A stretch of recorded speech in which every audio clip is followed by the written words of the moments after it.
বন্ধুগণ যে কোনো বাক্যকে টেন্সের আলোকে ইন্টিগ্রেটিভ করে যেভাবে পড়বেন সেই সকল বিষয়গুলো নিয়ে আজকের ভিডিওতে আমরা আলোচনা করব।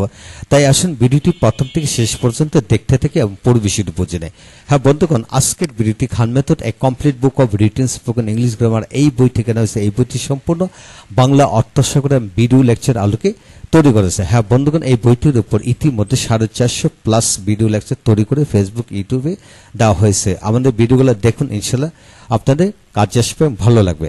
হ্যাঁ বন্ধুগণ, যাদের ভিডিও লেকচার দরকার তারা আমাদের সাথে যোগাযোগ করতে পারেন এবং কমেন্টস বক্সে কমেন্টস করে দেন। পেন দেবে শেষগুলো ভিডিও লেকচারগুলো নিতে পারবেন। হ্যাঁ বন্ধুগণ, এখন আসুন কিভাবে যে কোনো বাক্যকে ইন্টিগ্রেট করবেন। ধরে নেন সে ধ্বনি এই জাতীয় হাজার হাজার বাক্য দেওয়া হলো ইন্টিগ্রেটিভ করার জন্য স্যার বললেন। তাহলে সাবজেক্টের উপর কর্ষকার কি বসালে ইন্টিগ্রেটিভ হবে, আর ইংরেজিতে শুধু অক্সিলিয়ারি ভার্বটি সাবজেক্টের আগে বসালেই ইন্টিগ্রেটিভ হবে। এটাই সত্যি বন্ধুগণ।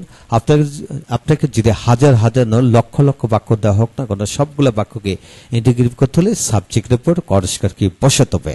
হ্যাঁ বন্ধুগণ, এখন আসুন আমরা শিখতেছি কিভাবে টেন্সের আলোকে পড়ব।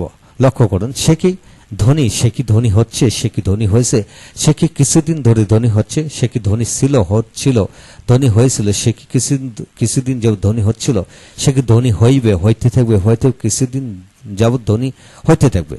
তো বন্ধুগণ লক্ষ্য করুন যে সে কি সুন্দর হচ্ছে, সে কি সুন্দর হয়েছে, সে কি কিছুদিন ধরে সুন্দর হচ্ছে, সে কি সুন্দর ছিল, হচ্ছিল, হয়েছিল। তো বন্ধুগণ এইভাবে হাজার হাজার অ্যাডজেক্টিভ দিয়ে কিন্তু আপনি ইন্টিগ্রেটিভ করে পড়তে পারবেন। তাই এখানে যতগুলো অ্যাডজেক্টিভ দেওয়া হলো প্রত্যেকটা অ্যাডজেক্টিভ দিয়ে এইভাবে লিখে অবশ্যই পড়বেন এবং আপনার ছেলে মেয়েকে এবং ছাত্রছাত্রীদেরকে পড়াবেন। ইনশাল্লাহ দুটো অ্যাডজেক্টিভ বিশিষ্ট যত বাক্য আছে, যত অ্যাডজেক্টিভ আছে, সকল অ্যাডজেক্টিভ দিয়ে এইভাবে পড়তে পারবে।